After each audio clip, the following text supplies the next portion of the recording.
Nous allons chanter un petit chant pour essayer d'appeler la présence de Dieu avec nous. Et ensuite, nous allons prier. Je crois que tout le monde connaît ce petit chant que l'ami nous avons en Jésus.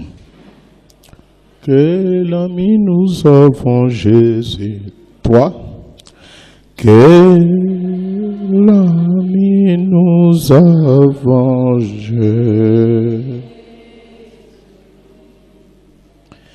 Portant nos péchés et peines.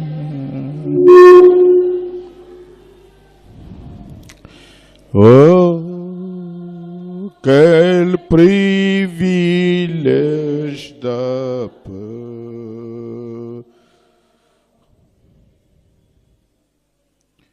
tout à Dieu dans la prière. Souvent nous perdons la paix.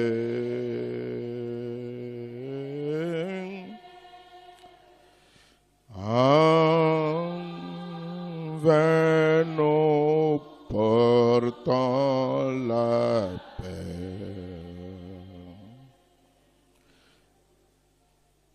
Parce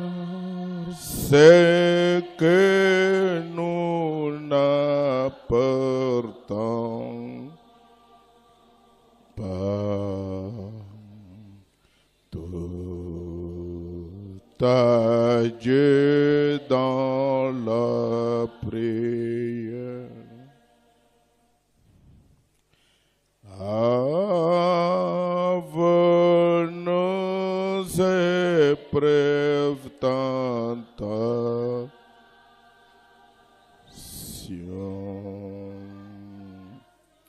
y a-t-il trouble quelque part?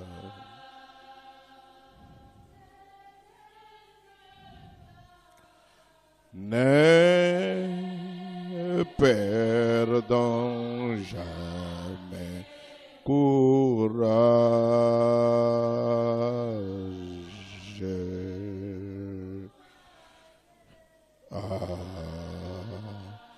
Maintenant tout au Seigneur.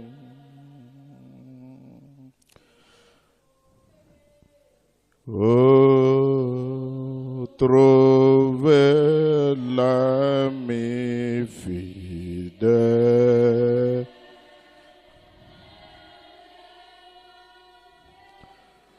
qui peut partager nos peines.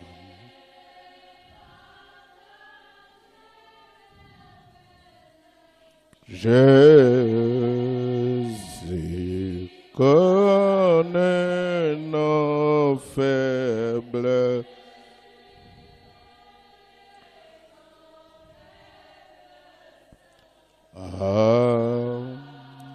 Maintenant tout au Seigneur. Sommes-nous faibles et tellement chers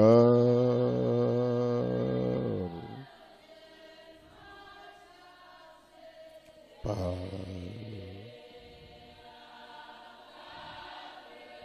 des soucis.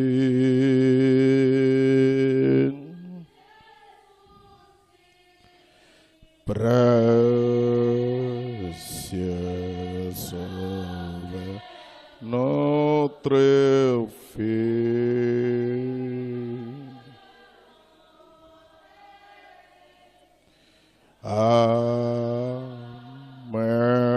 Maintenant tout au Seigneur.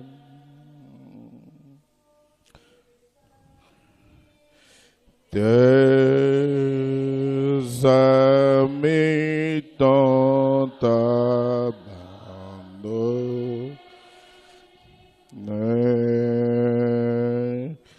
Amène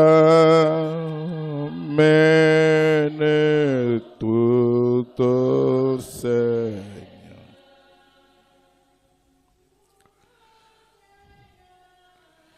Dans ses bras, il te garde.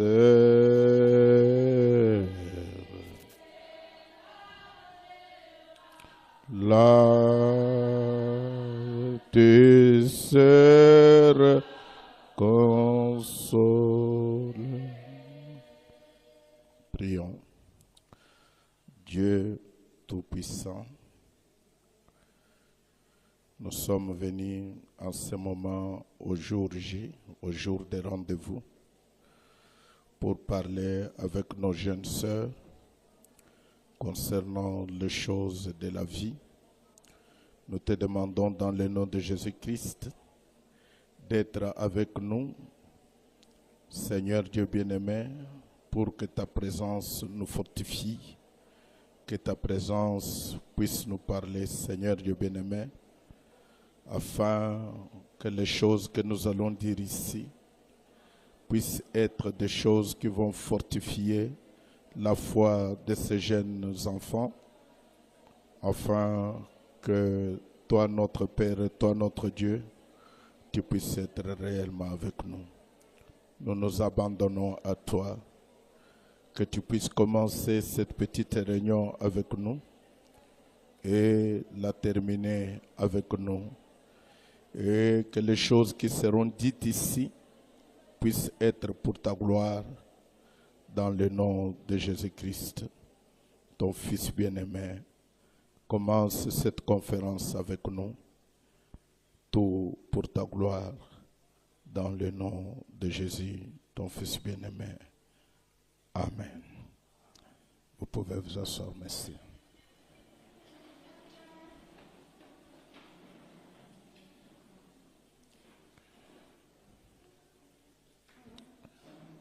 Comme nous l'avions dit à plusieurs reprises, que la réunion d'aujourd'hui concernait les jeunes d'un certain âge. On n'a pas pris tous les jeunes, les lieux étant trop petits pour contenir tout le monde. Nous avons sélectionné un certain âge pour parler avec les jeunes d'un certain âge. Ensuite, nous avons écourté le temps de sélection, d'inscription, afin que tout le monde ne vienne pas. Parce que si on avait mis beaucoup de temps, tout le monde allait venir, on devait être dépassé. Alors aujourd'hui, ce n'est que le commencement des choses que nous allons faire au fil de l'année prochaine. Beaucoup de fois, nous allons essayer de parler avec les jeunes. Ça, ce n'est que la première conférence depuis que nous sommes ici. Il y aura une autre qui va suivre, une autre et une autre. Pour cette conférence, voilà les timings, comment nous allons, les choses vont se passer. Bientôt, dans 5 minutes, nous allons définir l'objectif de la conférence pour que tout le monde comprenne l'objectif, le pourquoi de cette conférence. Et après, le pasteur Massoudi, qui vient de Lubumbashi, va prendre la parole pour 1 heure du temps. Vous serez attentifs pendant qu'il va parler pendant 1 heure du temps. Et quand il va terminer, vous allez avoir un jeu de questions-réponses pour 30 minutes. C'est-à-dire, pendant qu'il parle, si vous avez une question, vous notez votre question. Et quand il va terminer, pendant 30 minutes, on va vous donner le temps de poser des questions sur ce que le pasteur Massoudi aura dit. Ensuite, quand pasteur Massoudi va terminer, je vais prendre la parole pour aussi 1 heure du temps. 1 heure du temps. Nous avons commencé un peu en retard.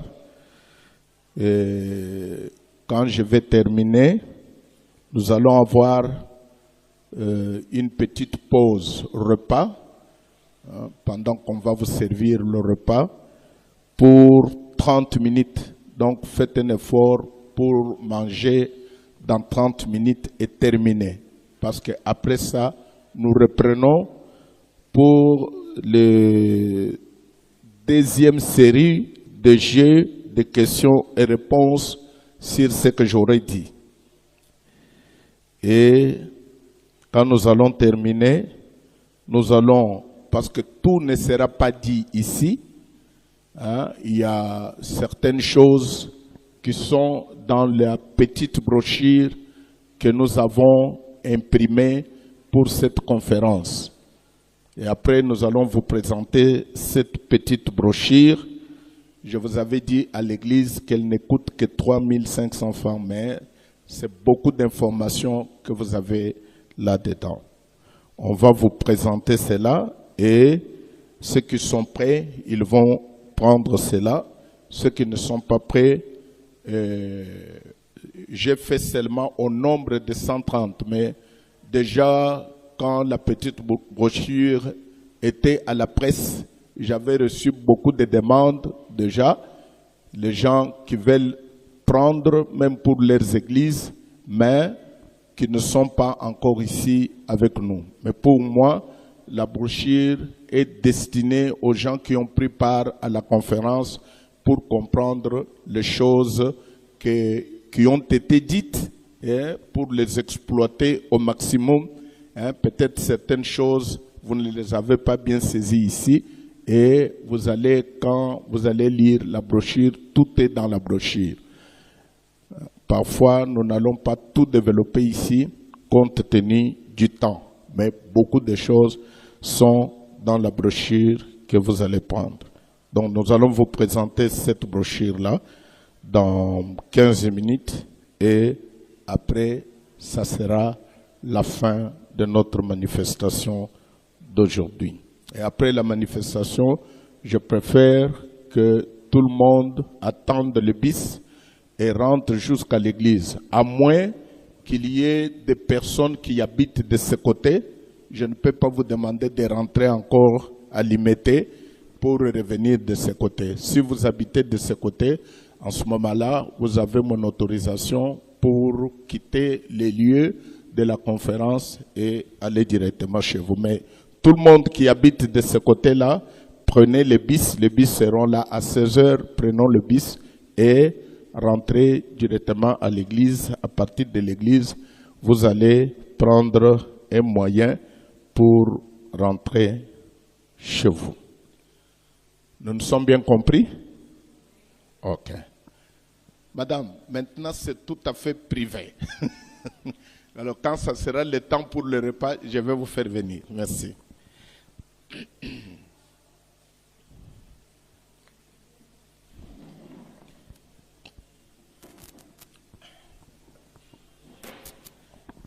Donc, ça c'est une conférence, ce n'est pas une prédication. On va parler doucement de manière à vous faire comprendre les choses que nous avons ici. Je voudrais d'abord vous présenter l'objectif de la conférence. Chères sœurs et chères mamans, vous qui êtes venus accompagner les jeunes sœurs, les futures mamans,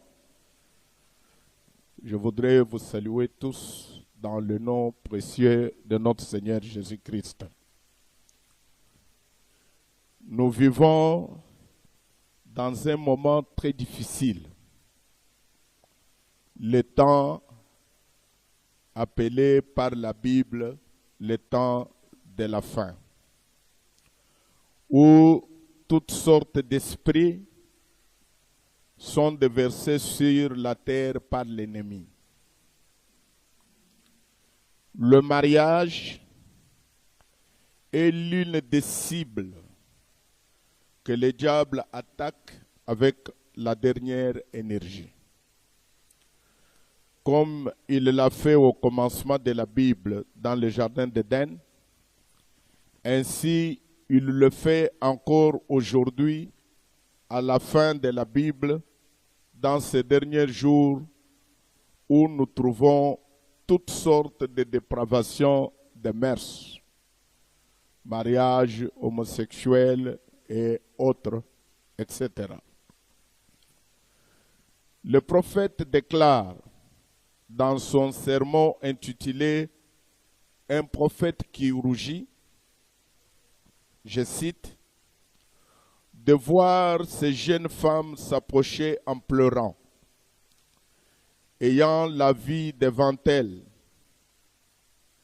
Elles sont à un carrefour. Elles sont victimes des circonstances. Nos garçons sont 10 fois plus tentés que nous l'avons été quand nous étions des jeunes gens. Sœurs, vous rendez-vous compte que votre fille est 10 fois plus tentée que vous l'avez été quand vous étiez jeune fille. » Fin de citation. Pourquoi avons-nous organisé cette conférence? Je répondrai à cette question en citant de nouveau le prophète dans son sermon intitulé « Conférence avec Dieu ».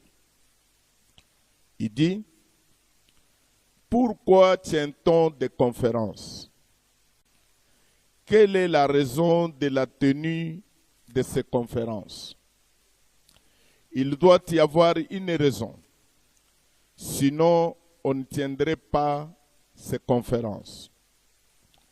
Les gens doivent arriver à prendre une certaine décision sur ce qu'ils doivent faire. C'est pour cela qu'on tient une conférence. C'est pour prendre une décision. Les hommes sont à tel et à tel autre endroit et ils ont différentes conceptions. Et des petites choses surgissent ici et quelque chose ici et là. Et alors, ils doivent se rencontrer et tenir une conférence et prendre ensuite une décision sur ce qu'ils vont faire à ce sujet. C'est pour cette raison que les conférences sont tenues. Fin de citation. Pour nous, chères sœurs, chères mamans, le mariage étant une grande responsabilité pour nos jeunes, nous avons pensé tenir cette conférence pour expliquer ce qu'ils doivent faire pour fonder un meilleur foyer demain. C'est pour cette raison que nous avons fait venir le révérend Massoudi, que nous appelons affectueusement MSD, pour nous entretenir sur ce point. C'est pourquoi je désire que vous soyez attentives afin que ce moment ne soit pas du temps perdu pour vous. Que le Seigneur vous bénisse richement. Nous allons donner le temps au pasteur Massoudi. Il va nous parler dans 1 heure. Comme nous avons ici le temps chronométré, il est 13h 14h16 à ma montre ici. Et à 14h16, je crois, il va terminer le temps qui lui est donné. Pasteur Massoudi, vous avez la parole.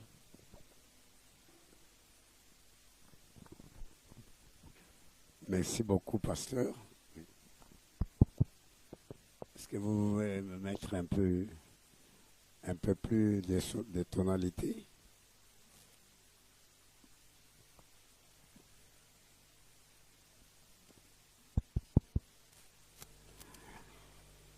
Que le Seigneur puisse vous bénir, vous tous. Moi, c'est comme si je sens que je dois me mettre debout, si le pasteur l'accepte. Et si vous l'acceptez aussi. Que le Seigneur vous bénisse tous. Je me sens réellement honoré et privilégié de prendre la parole à cette grande conférence que le pasteur a organisée, donc pour que nous puissions parler à nos jeunes filles. Et vous n'êtes que... Et j'ai eu le temps, quand j'allais au fond, de voir notre chère maman qui est ici, et je voudrais la saluer dans le nom précieux du Seigneur Jésus-Christ, et saluer aussi toutes les autres mamans qui ont pu vous accompagner. Je voulais que tout de suite, nous puissions nous lever pour lire l'Écriture.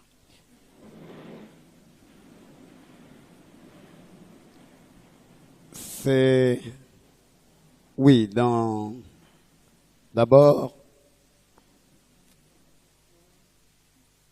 dans le livre de Psaume 144, 12,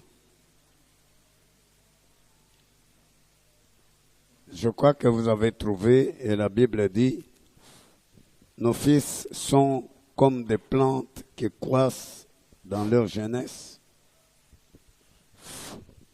Si vous avez votre téléphone, il faut le fermer pour que ça ne nous dérange pas. Vous fermez votre téléphone pour qu'on nous parle tranquillement. Oui. Je voulais que vous puissiez répéter après moi Psaume 144, 12. Nos fils sont comme des plantes qui croissent dans leur jeunesse. Sont comme des plantes qui croissent dans leur jeunesse. Nos filles comme des colonnes sculptées.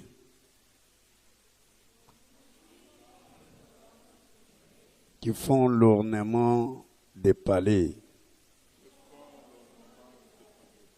Nos greniers sont pleins, regorgent de toute espèce de provisions. Nos troupeaux se multiplient par milliers, par 10 milliers.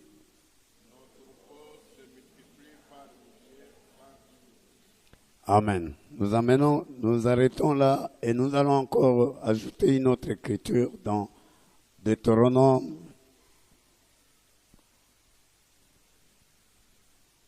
chapitre 4.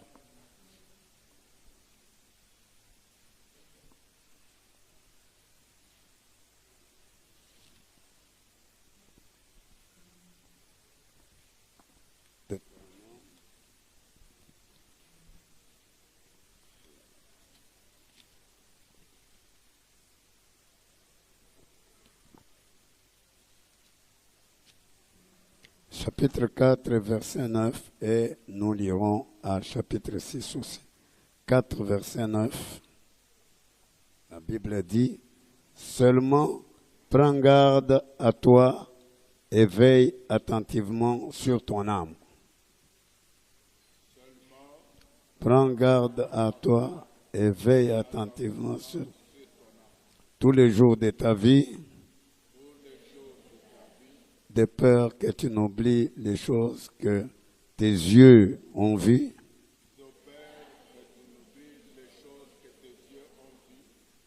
et qu'elles ne sortent de ton cœur. Enseigne-les à tes enfants et aux enfants de tes enfants.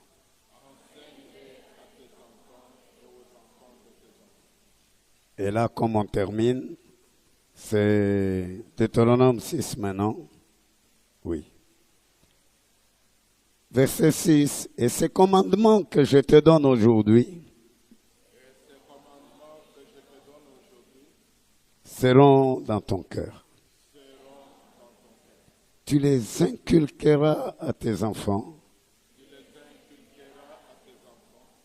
et tu en parleras quand tu seras dans ta maison, quand tu iras en voyage, quand tu te coucheras et quand tu te lèveras. Tu les lieras comme un signe sur tes mains et ils seront comme des frontaux entre tes yeux. Tu les écriras sur les poteaux de ta maison et sur tes portes. Amen. Alors, nous allons dire un petit mot de prière. Dieu bien-aimé, notre pasteur a déjà prié pour cette réunion. Oh Dieu, j'ajoute ma prière à la sienne pour que tu nous bénisses. Que tu bénisses surtout nos jeunes filles et nos chères mères qui sont venues à cette réunion. Et que tu nous donnes quelque chose que nous pouvons leur dire pour les réconforter. Oh Dieu, descends et parle dans ta parole au nom de Jésus. Amen. Que Dieu vous bénisse. Veuillez vous asseoir. Veuillez vous asseoir. Oui. Que Dieu vous bénisse encore une fois. Alors, notre pasteur a défini l'objet de notre conférence. Et nous tous, qui sommes des pasteurs, qui sommes vos parents, nous sommes en train de voir comment le temps est corrompu en ce moment pour les jeunes filles, nos jeunes filles, et pour nos jeunes garçons. Et réellement, le temps est corrompu. Alors, mon petit titre va être « Comment nos jeunes filles vont être »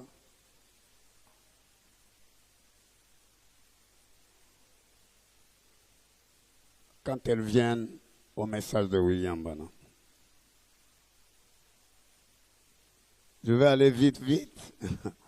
Je crois que vous avez eu le temps de noter comment nos jeunes filles vont être quand elles viennent au message de Frère Branham.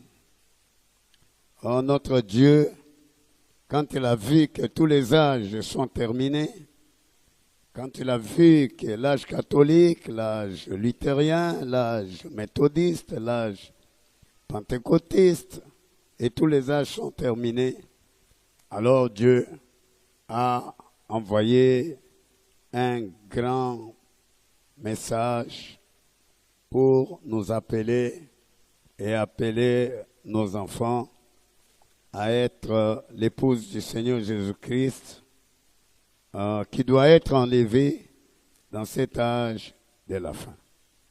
Mais ce qui est vrai, c'est un âge de grande corruption. Donc vous voyez la corruption partout. Donc, partout, les femmes sont nues, les femmes sont abîmées, les enfants sont vraiment abîmés. Les choses sur Internet ne sont pas de très bonnes choses. Et les choses au cinéma, dans des télévisions, et là-bas, quand vous allez à l'école, là encore, c'est vraiment pire. C'est vraiment pire. Dans des maisons même, n'en parlons pas. Alors, donc, il y a une seule chose qui peut maintenant vous protéger, qui peut protéger nos enfants, c'est le message que Dieu a donné à William Branham. Est-ce que vous pouvez dire Amen jusque-là? Alors, ainsi, le message du prophète William Branham, c'est un message pour faire de nous un peuple mis à part. Donc, Dieu a fait de nous un peuple mis à part. Nous et nos enfants, donc nous sommes un peuple mis à part. Et ces messages de l'ouverture des sceaux, donc ces messages-là doivent faire de nous, doivent faire de nos filles, doivent faire de nos garçons des personnes vraiment mises à part, donc des gens différents des enfants des autres personnes ou des enfants qui entrent dans d'autres églises. Alors, vous devez être des filles différentes. Et la seule chose qui peut vous faire différent, c'est le message que nous avons. Pourquoi? Parce que nous, quand nous avons ce message, nous ne marchons pas comme nous voulons.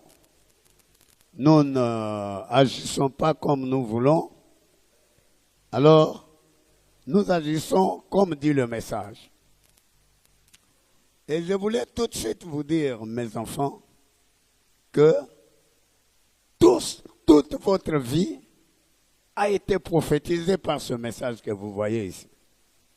C'est pourquoi ce message est en mesure de vous protéger. Donc, toute votre vie a été décrite par ce message, vos habillements, vos mariages. Donc, tout ce que vous devez devenir est contenu dans ce message ici. Et c'est ce que nous faisons un effort pour vous montrer. Et quand vous écoutez, ce n'est pas seulement un message que vous écoutez, mais il y a quelque chose là-dedans que quand vous l'écoutez avec amour, avec attachement, alors quelque chose entre en vous capable de vous détacher de la corruption, comme le pasteur a parlé et comme nous sommes en train de le voir.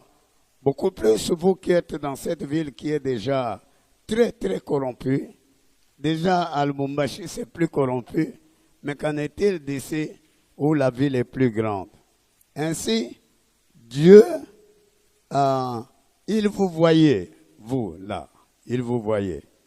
Et il avait pensé à vous. Alors, c'est pourquoi, parce que Dieu savait que c'est vous qui allez être des chrétiens dans la journée de demain. C'est vous qui allez être les femmes des autres personnes dans la journée de demain. C'est là où je vais aller insister. Et c'est vous qui allez être les mères des autres personnes dans les journées qui sont en train de venir ici devant. Amen. Alors, nous voulons que vous compreniez cette responsabilité-là. Vous avez une responsabilité. Vous devez savoir que vous êtes des jeunes filles appelées à un message différent des autres messages, appelées à être différentes des autres femmes ou des autres filles. Ici où nous sommes en train d'aller, nous avons vu qu'il y avait dans la Bible des filles comme vous, comme... Je vais en prendre une, dire rapidement son nom pour que vous puissiez comprendre. C'est comme la mère de Moïse. Donc la mère de Moïse a vu que le temps était très mauvais. On les tuait. Amen. Vous me suivez? On les tuait. On était en train de maltraiter leur père. Alors, elle s'était dit, le prophète dit, qu'elle s'était dit, moi ici devant, j'aurai un mari. Et mon mari là, j'aurai un enfant. Et mon enfant là, il va délivrer notre peuple ici qui est en train d'être maltraité. Et alors, elle pensait comme ça. Et c'est comme ça que c'est arrivé. Elle a trouvé à un moment donné un mariage auprès d'Amram. Et puis après, elle a eu un enfant, Moïse. Et puis elle a protégé cet enfant-là. Donc, le temps était mauvais. J'aime que vous compreniez. Le temps était mauvais. C'était un temps de crise, comme nous sommes dans le temps de crise aujourd'hui. Dieu nous appelle dans un temps de crise. Dieu nous appelle dans un temps mauvais. Alors, et nous, et nos filles, donc, nous devons bien comprendre que nous devons nous mettre vraiment à part de manière à manifester ces grands messages que Dieu nous a donnés. Comme je vous ai dit, c'est vous qui allez être les chrétiens de demain. Vous pouvez dire Amen? C'est vous qui allez être les femmes des autres personnes dans la journée de demain. Vous pouvez dire Amen à ça? C'est vous qui allez être les mères des autres personnes dans les temps qui sont en train de venir. Donc, vous avez tout intérêt à vous garder. Amen. Je vais vous lire une citation du message de Frère Branham, ici, dans le livre des Hébreux, sur les classes qui sont semblables à cette classe ici, à la page 315, paragraphe 154. Je suis en train d'aller un peu plus vite pour qu'à la fin des temps, je puisse terminer. Donc, Frère Branham, il avait aussi des classes comme cette classe que le pasteur a appelée ici. Alors, il dit, Hébreux chapitre 7, première partie, paragraphe 154. Oh là là, ah oui. Il parle de la femme. Vous me suivez? Oui. Il dit que la femme a une grande place. Amen. Il dit, c'est une place sacrée. Quand quelqu'un est une femme, elle a une grande place. Et cette place-là, c'est une place sacrée, une belle place, une place merveilleuse, mais elle doit se garder elle-même de cette manière là-bas et garder son office comme elle se devra, comme une mère. Vous dites Amen? Comme une femme et comme la féminité. Amen. Donc la femme a pour responsabilité, donc elle a une grande place. Sa place là, c'est pour être une mère. Sa place là, c'est pour être une femme. Vous dites Amen? Elle doit garder la féminité. Elle doit garder sa féminité. Parce que c'est elle qui, dans le temps qui va venir, et elle va être la femme de quelqu'un d'autre. Elle va être la mère de quelqu'un d'autre. Comme je vous ai parlé tout à l'heure là, de la mère de Moïse, donc Jochebed. Donc c'est ce que la femme doit être. Vous dites Amen? Est-ce que vous allez dire Amen à ça? Amen. Est-ce que vous dites Amen à haute voix? Ça va être bien. Amen. Alors, ça va être vraiment très, très, très bien. Et la femme, c'est une personne qui doit être de cette manière là-bas. Amen. Et dans Hébreux chapitre 7, deuxième partie, Frère Branham dit, paragraphe 357, Frère Branham dit, une petite vieille fille ici. Il parle d'une fille qui n'avait jamais fait attention à sa vie. Et cette fille-là, donc, elle a commencé à aller avec un petit garçon qui l'a transporté, qui l'a laissé à l'église. Et puis maintenant, cette fille-là, vous voyez, elle a regardé au fait que le gars s'est parfumé. Vous dites Amen? Est-ce que vous me suivez encore? Vous me suivez? Ah, très bien.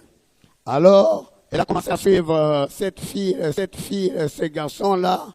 Alors, le garçon avait une petite dip. Il la prenait dans la dip. Il l'amenait dans l'église. Et alors, elle a fini par tomber pour elle. Mais qu'est-ce qui est arrivé? Le prophète dit que quelque temps plus tard, alors qu'il y avait des bons garçons dans cette église-là, de Frère Branham, alors qu'il y avait des bons chrétiens dans cette église-là, elle, au lieu de s'attacher à ses enfants chrétiens, alors elle s'est attachée à ces petits garçons qui n'avaient aucune considération pour l'église.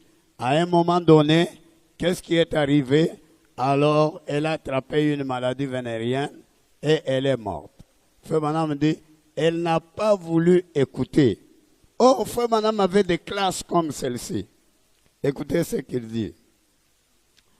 Il dit, ceci n'est pas un jeu, ce n'est pas une place pour jouer. Parce que ceci n'est pas une place pour jouer. Mais les gens savent qu'il y a longtemps, il y a des bons garçons ici, des garçons chrétiens. Et il y a longtemps que quand j'étais pasteur ici, nous avions l'habitude d'avoir juste des classes de jeunes gens, des jeunes hommes. Et je parlais aux jeunes femmes un dimanche. Amen. Frère Branham, il parlait aux jeunes femmes un dimanche, comme notre pasteur a fait. Ce dimanche, il vous a choisi. Parler aux jeunes femmes, et donc un dimanche après-midi, au sujet du sexe. Vous dites Amen? Au sujet du sexe et les choses. Et ensuite, le dimanche prochain, après-midi, je parlais aussi aux jeunes gens. Et j'essayais de redresser ces choses. Moi, j'aime que vous disiez Amen à ça, n'est-ce pas? Donc, notre prophète avait les mêmes soucis que nous. Le même souci que notre pasteur. Il a vu comment le sexe attire les jeunes filles. Comment, quand vous allez à l'école, dans des journaux, sur Internet, sur tous les médias, sur les téléphones, donc partout là, les conversations ne sont pas bonnes. Avant, on se gênait, maintenant, on ne se gêne pas. On en parle en public. Alors, notre prophète a pris le temps pour commencer à aider les enfants de son église, leur parler. Vous voyez le sexe que vous voyez, c'est une attraction, mais ça n'a pas été donné aux hommes et aux femmes pour s'amuser avec. Ça a été donné pour que les gens reproduisent et que le monde se reproduise. Mais alors, maintenant, ils sont en train de jouer avec. Il y a trop de pornographie sur Internet actuellement. Trop de pornographie. Je connais, Pasteur Lengo était venu chez nous une fois. Il disait qu'il avait arraché aux jeunes filles tous leurs téléphones et aux jeunes garçons parce il avait trouvé dans leur téléphone, quand il avait essayé de contrôler, beaucoup trop de pornographie. Je pense que vous comprenez ce que signifie la pornographie. C'est là les femmes qui sont nues, c'est là les femmes avec des actes immoraux, les hommes avec des actes immoraux, les mariages entre les hommes, les mariages entre les femmes, à la télévision. Donc il n'y a pas vraiment de gêne. Alors le pasteur Lengo, lui, il avait dit qu'il avait arraché à tous ces enfants-là leur téléphone. Alors, on parlait avec lui, je lui disais, la chose qu'il faut peut-être faire, c'est de leur dire de ne pas mettre ces mauvaises choses dans leur téléphone. Est-ce que vous dites Amen à ça, n'est-ce pas? Est-ce qu'il y a des gens qui sentent que... Est-ce que ces réalités sont vos réalités à vous aussi? Parce que nous qui sommes vos parents, nous qui sommes vos pasteurs, nous sommes en train de sentir ces dangers. Nous sommes en train de sentir le danger des mauvais garçons, les dangers des mauvaises filles. Alors, vous allez là-bas, il y a trop de mauvais professeurs.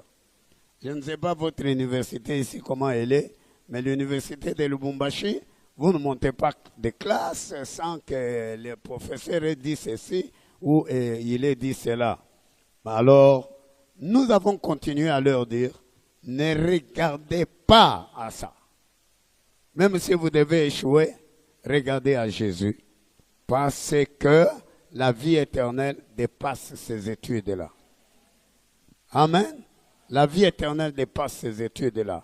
Abraham Lincoln n'a jamais étudié. Il n'a jamais étudié. Il a lu les livres de Fox, des martyrs de Fox et la Bible. Mais il est devenu le président des États-Unis. Comment? Dieu, c'est lui qui peut vous donner la place là.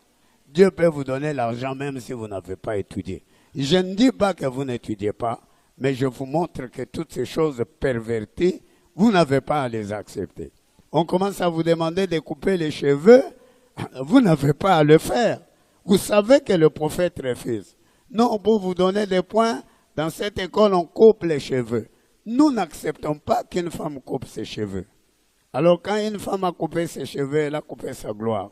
Une fois, j'ai retiré les enfants de mon église dans une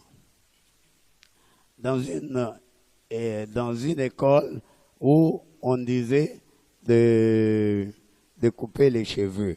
Alors moi, je leur ai dit de ne pas accepter et alors ils ont quitté la classe. Je ne dis pas que vous allez quitter la classe. De toutes les manières, l'heure où on devait pleurer pour les écoles, ce n'est pas aujourd'hui. C'est plein d'écoles. Tu peux même t'en créer une.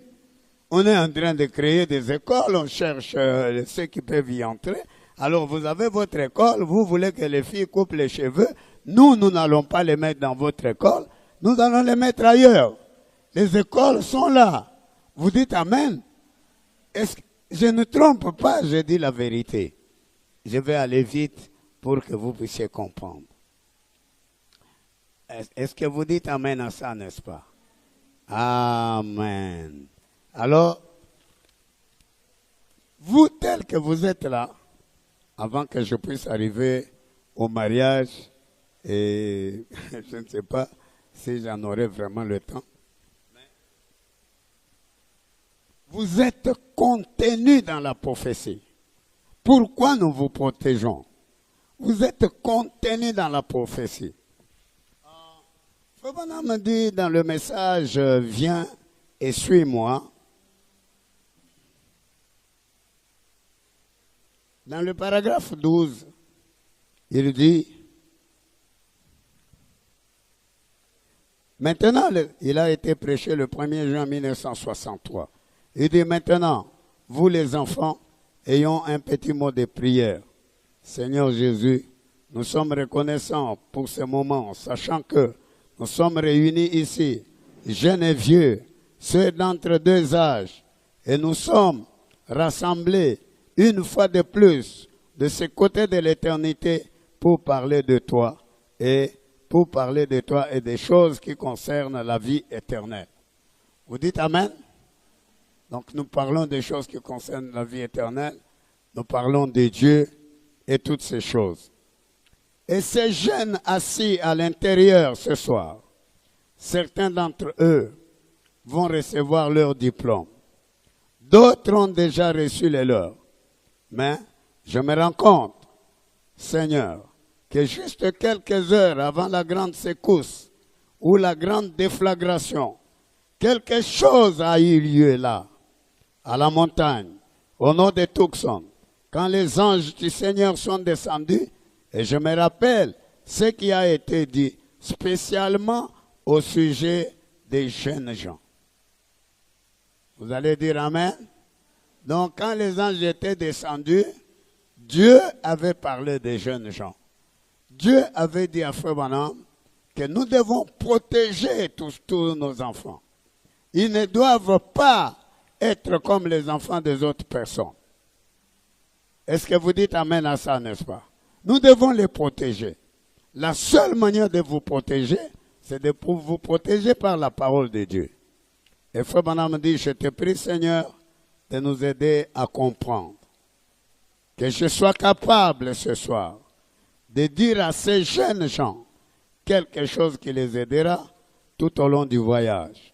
Car Seigneur, nous avons tous besoin de cette aide en ces temps-ci. Je pense que c'est bien de dire Amen à ça, n'est-ce pas? Amen. Donc, quand la constellation, qui ont entendu déjà parler de la constellation, ici nous sommes Zoé, je crois. S'il y a d'autres sœurs, je crois qu'ils croient. Levez un peu la main, ceux qui avaient entendu parler de la constellation, de la déflagration. Il y en a? Il y en a? Levez un peu la main, je vais voir. Avant que je lise l'autre citation et que je passe au mariage. Il n'y a que quelques-unes. Ah bon? Il n'y a que 1, 2, 3, 4, 5, 6. Ah bon? Ça va. Mais il y a eu une nuée qui était descendue sur la montagne et là-bas, Dieu avait parlé et il avait dit que nous puissions protéger les enfants. S'il y a un message qui protège les enfants, c'est ce message, parce qu'il y a Dieu là-dedans. Je vais encore lire quelque chose.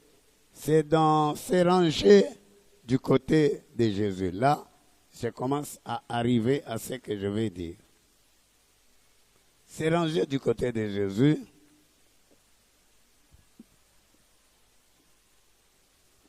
Paragraphe.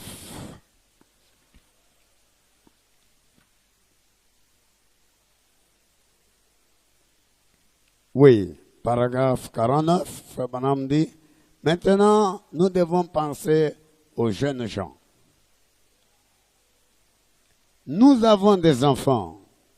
La plupart d'entre nous ici, hommes mariés, nous avons des enfants.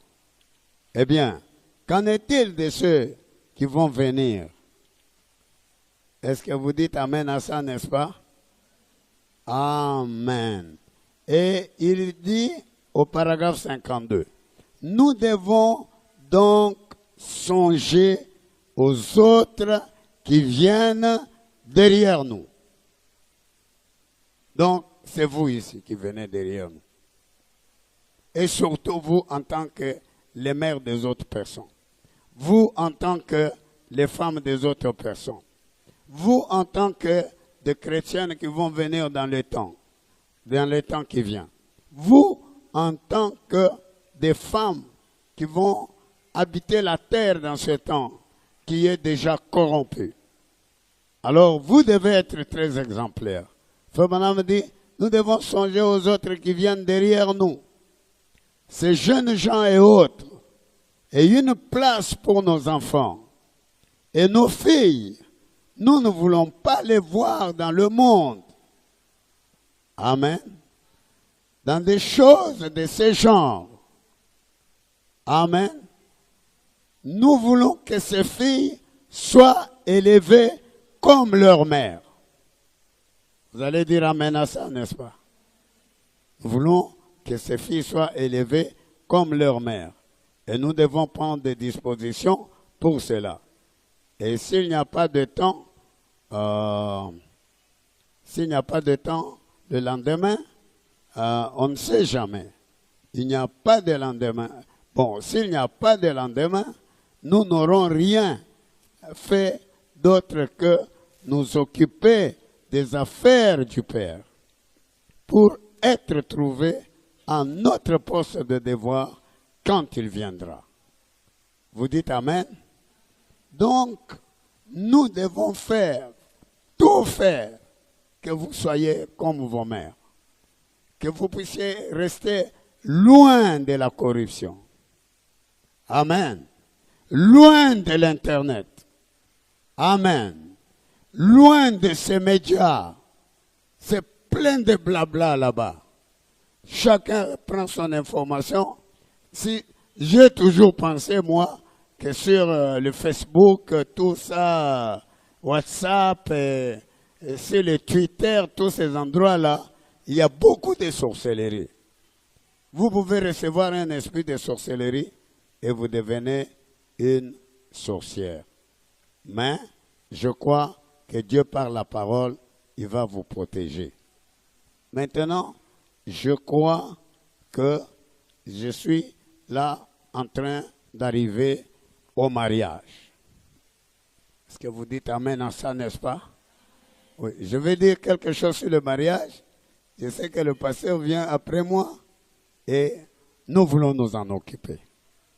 Parce que, alléluia, alléluia, je vous ai parlé, Frère Branham a dit que la femme a une grande place. Vous dites amen? C'est vous là-bas qui allez être ces femmes-là. Vous allez le devenir. Alors, il a une grande place. Et Frère Branham a dit que Dieu a donné à la femme 3 vertus. Amen. Et elle doit garder ces vertus-là. Je pense que vous êtes de ceux qui peuvent dire amen à ça, n'est-ce pas? Est-ce que vous allez dire amen à ça? Dieu a donné à la femme 3 vertus. Et il dit, elle ne doit pas souiller ces vertus-là. Amen. Elle ne doit pas souiller ces vertus-là. Quelles sont ces vertus-là? La virginité, je vais aller vite, vite. La virginité, amen. La virginité, amen. La féminité, amen. Et la maternité. C'est ça, les vertus que Dieu a données à une femme. Je parle en me référant à ce que Frère m'a dit, que j'étais en train de les enseigner sur le sexe, bien sûr, avec la Bible, avec tout le respect qu'il y a, avec la Bible et le message de Frère Branham. Mais, alors, Dieu a donné à la femme 3 vertus. Ce sont ces vertus-là, parce que je veux parler du mariage, qui lui permettent d'entrer dans le mariage. N'eût été ces vertus-là, une femme n'entrera plus jamais dans un mariage.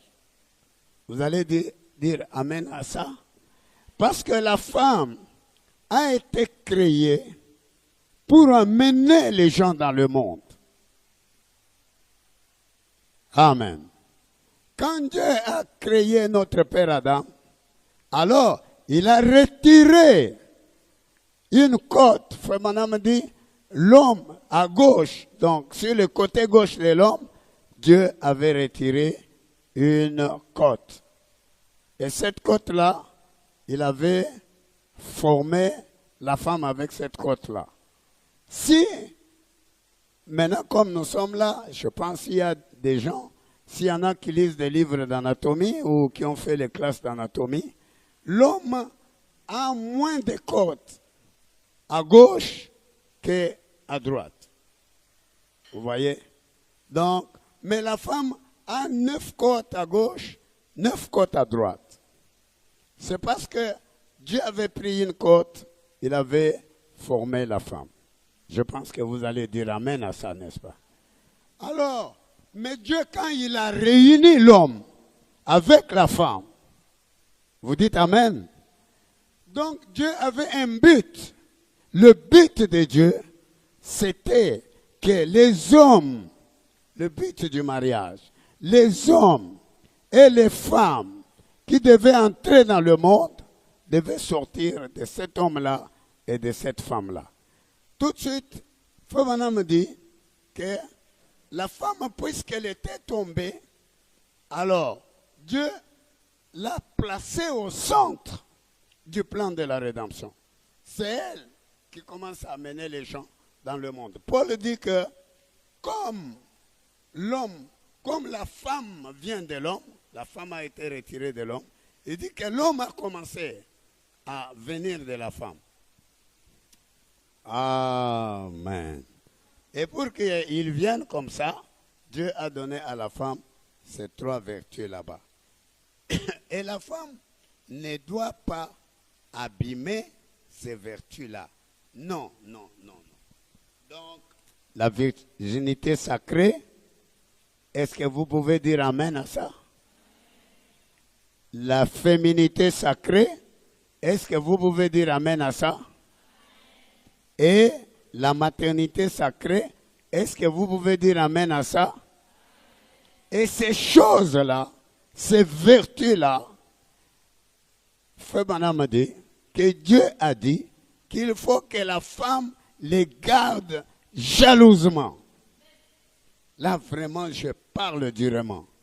Il faut que la femme les garde jalousement. Si elle perd ça, alors elle a tout perdu.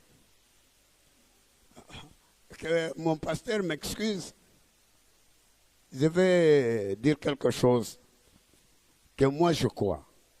Donc, nous ici dans le message de Frère Branham, nous ne croyons pas à ces femmes-là qui perdent leur virginité pour entrer dans le mariage.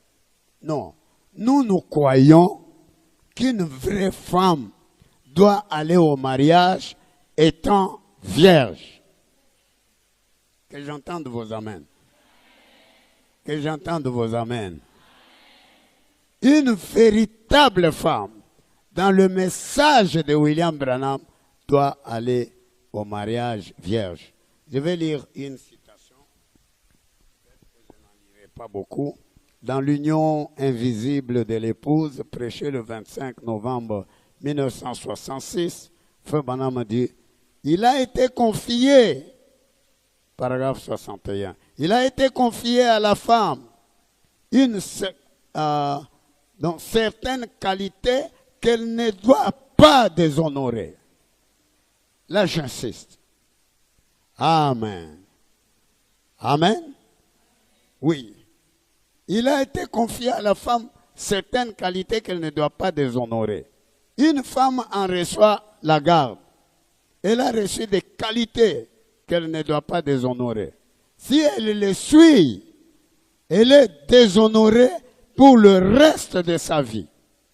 Peu importe qu'elle soit pardonnée, elle ne peut être justifiée. Je reviendrai là-dessus dans un moment. Qui a compris ça?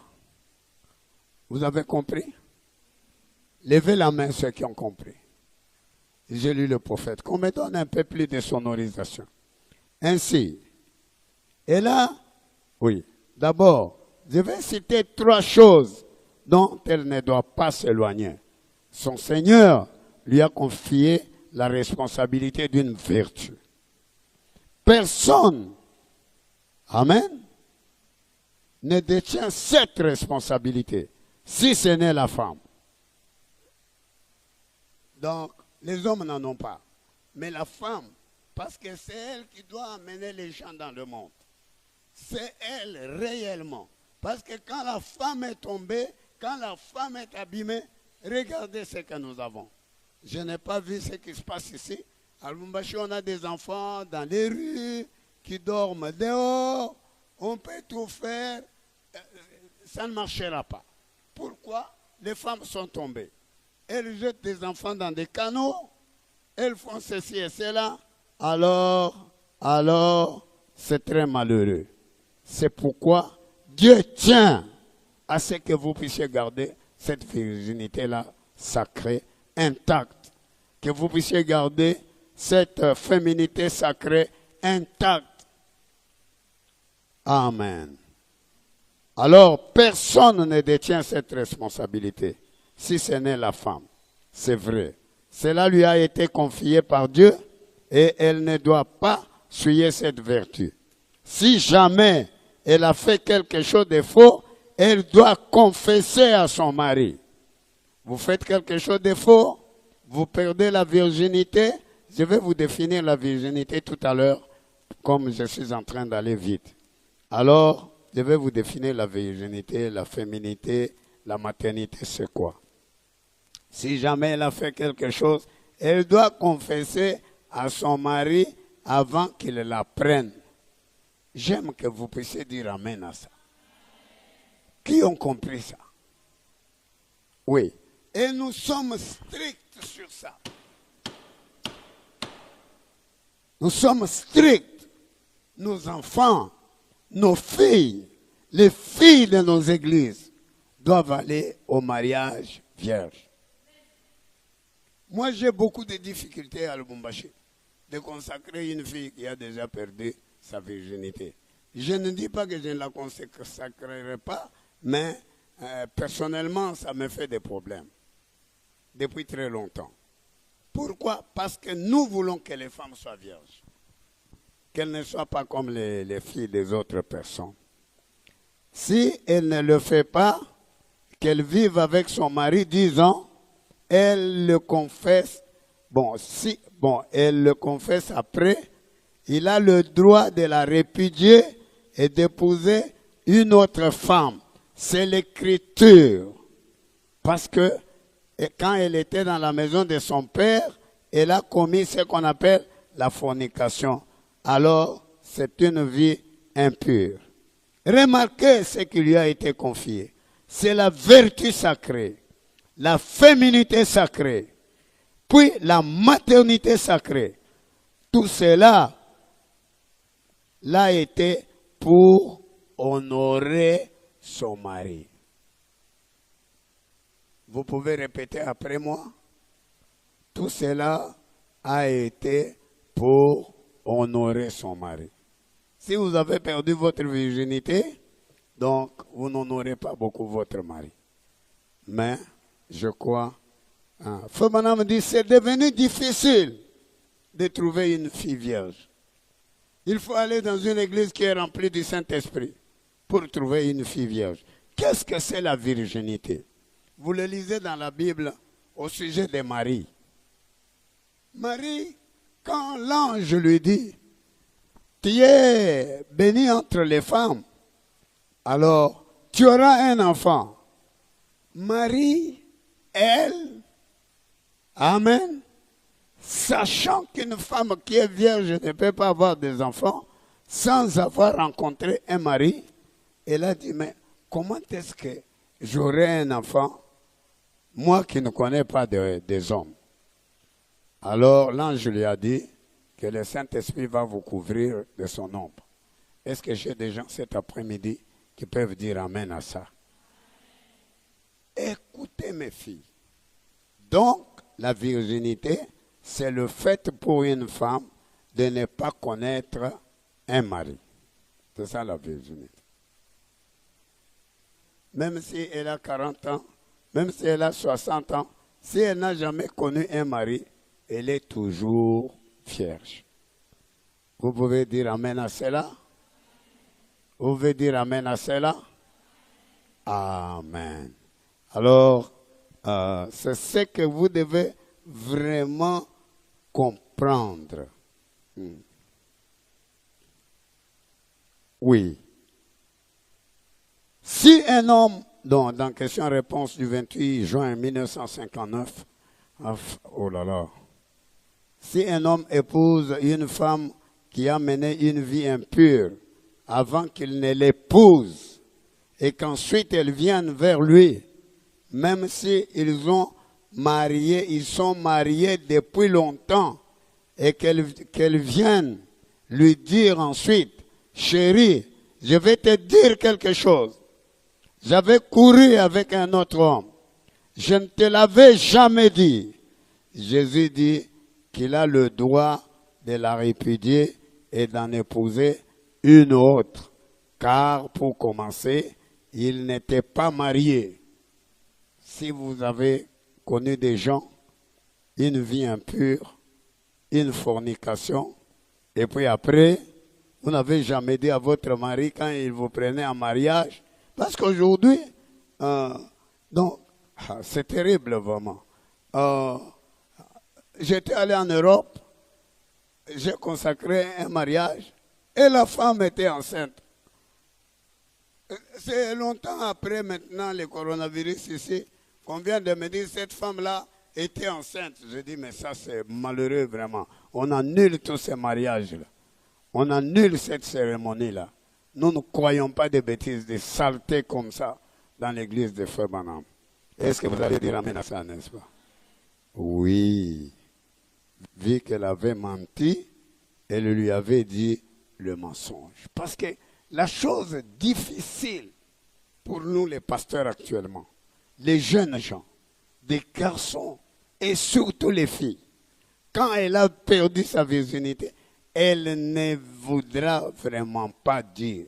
Or, si vous ne dites pas, vous allez en enfer. Amen. Vous irez en enfer. Une femme avait quitté son mari, elle s'était détachée à quelqu'un d'autre. Et puis maintenant, comme elle l'avait fait comme ça, elle est allée vers Frère Branham. Non, elle a attrapé la maladie. Et quand elle a attrapé la maladie, on l'a oint d'huile pendant au moins 70 fois. Elle n'était jamais guérie.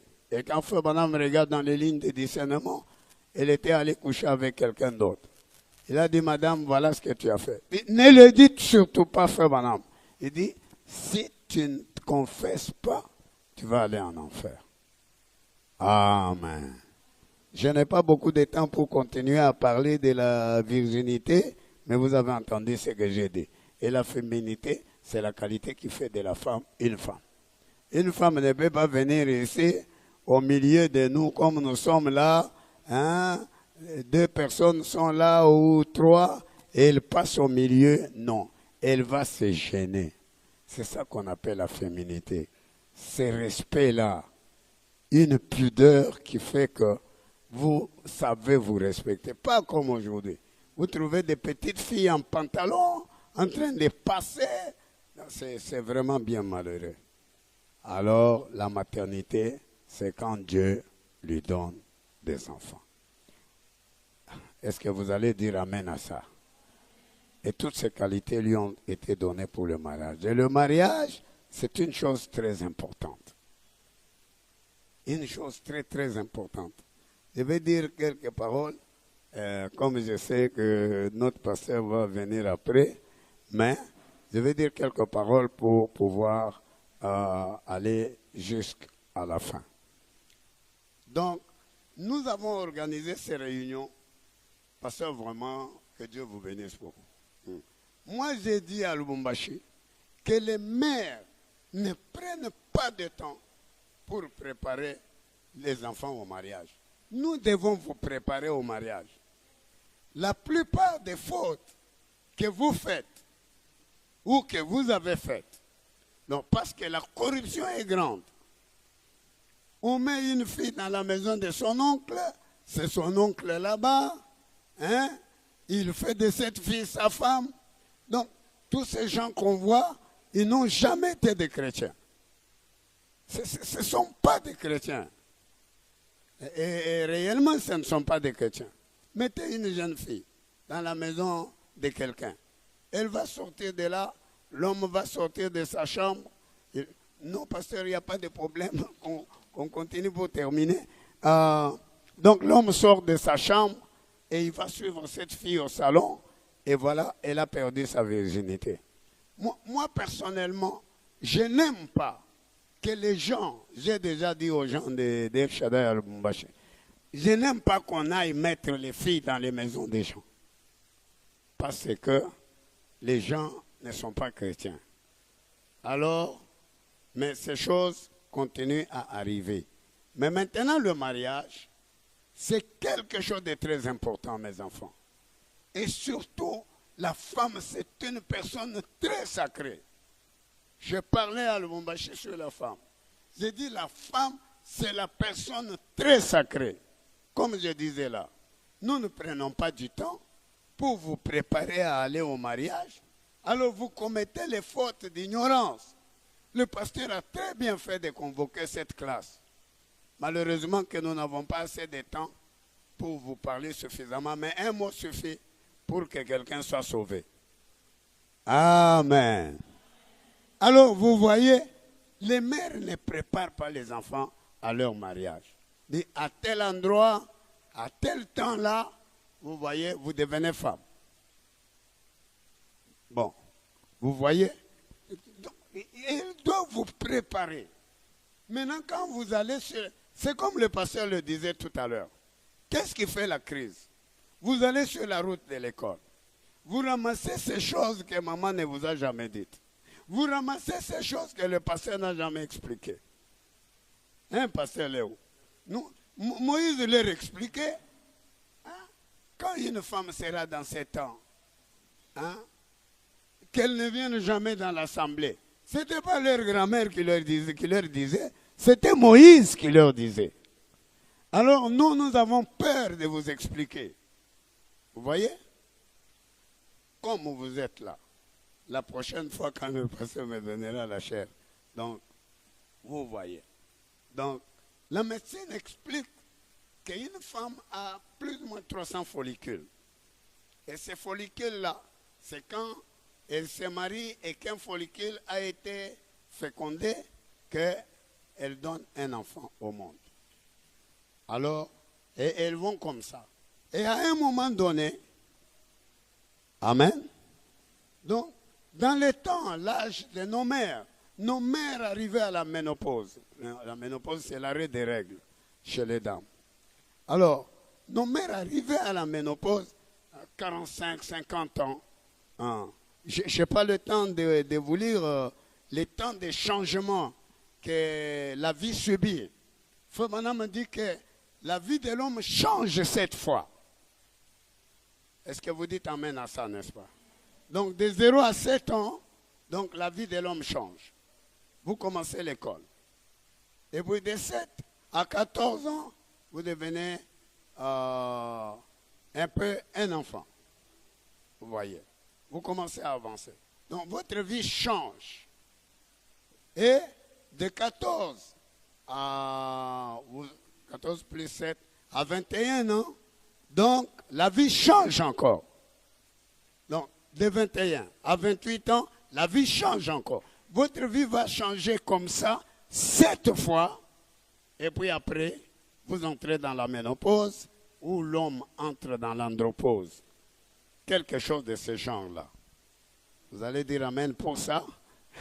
Amen. Donc c'est le prophète, c'est notre prophète qui le dit. Ce n'est pas moi qui le dis. Mais alors, maintenant, vous voyez, et c'est très très important que nous puissions vous enseigner ces choses. Et si vous êtes préparés, vous savez, voilà ce qui va arriver. Voilà ce qui va arriver.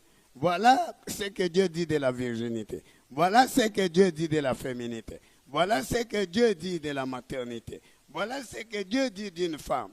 Alors, vous devez vous protéger.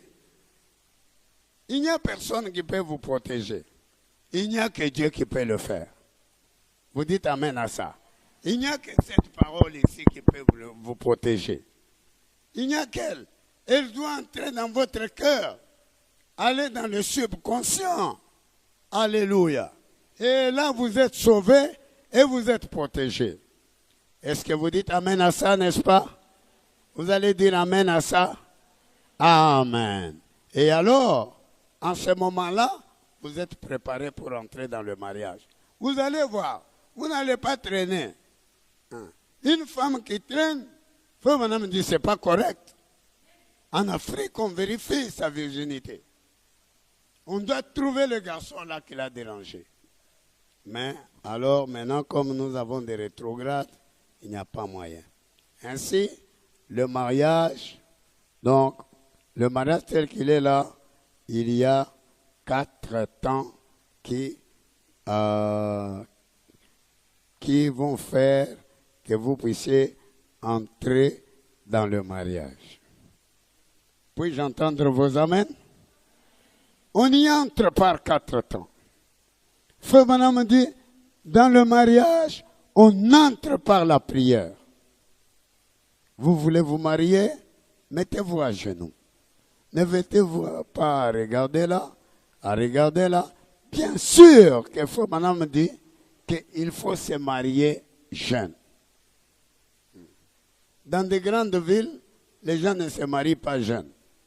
Hein? Ils sont là en train de regarder le football, en train de regarder l'Internet, en train de regarder les pornographies, en train d'aller à gauche, à droite. Ils attendent qu'ils construisent une grande maison pour se marier. Non, le prophète a dit, mariez-vous jeune. Est-ce que je peux entendre vos amens? Oui, je suis en train d'aller rapidement maintenant pour arrêter et donner la place au pasteur. Donc, il faut se marier jeune. Mais là, je crois que les filles ne sont pas pour beaucoup. Mais ça dépend de l'enseignement qui est donné dans l'endroit. Vous voyez? Dans toutes ces grandes villes, on se marie trop tard. Quand une fille se marie déjà, elle a 30 ans, elle a 40 ans, et elle aura des enfants comment? Or, le prophète dit que maintenant la ménopause commence à 25 ans déjà, les filles sont ménopausées, sont dans la ménopause. Déjà à 25 ans. Non, excusez-moi, je ne suis pas en train de dire ça comme ça. Mais le prophète, lui, il a dit ça comme ça.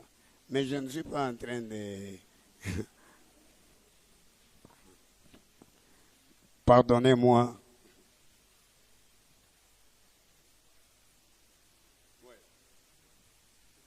Laissez-moi lire quelque chose. Je lis rapidement pour commencer à aller et puis à arrêter quelque part. Je ne peux pas tout dire. Dans l'histoire de ma vie, prêché le 15 avril 1952, Fabanam dit, papa avait 18 ans, maman avait 15 ans lorsque j'étais né. Ils étaient juste des enfants et nous étions des enfants avec eux. Nous avons grandi avec eux. Et je pense que c'est une bonne chose. Je le crois vraiment. Ma petite fille, lorsqu'elle arrive à atteindre un certain âge et qu'elle trouve un bon garçon chrétien, un bon garçon, oui, pas un renégat,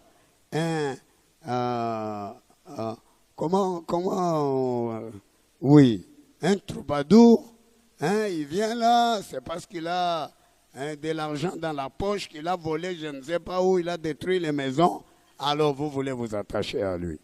Non.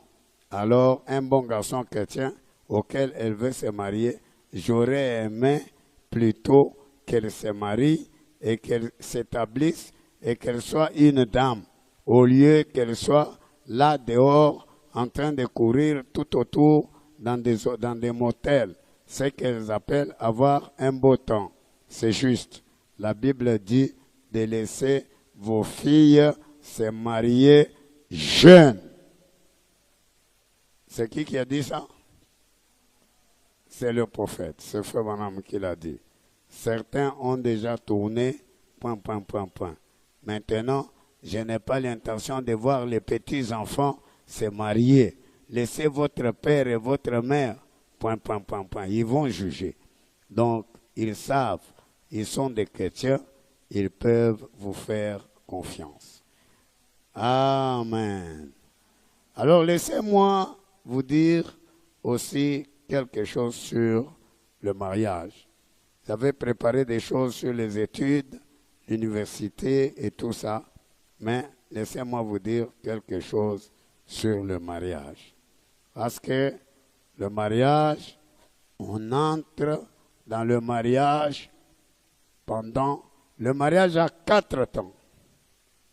Amen. 4 temps. Mais Frère Branham me dit qu'avant d'entrer dans le mariage, il faut prier. Qui ont compris ça? Qui ont compris ce que je dis là? Avant d'entrer dans le mariage, il faut prier. Parce que le mariage, c'est quelque chose d'honorable. Alors, on doit y entrer par la prière. Que j'entende vos amens. Et vous devez prier jusqu'à ce que quelqu'un vienne vous prendre. Et quand il vous prend, il vous choisit. Alors Frère Branham dit il y a 4 temps. La décision, le temps de la décision. Amen.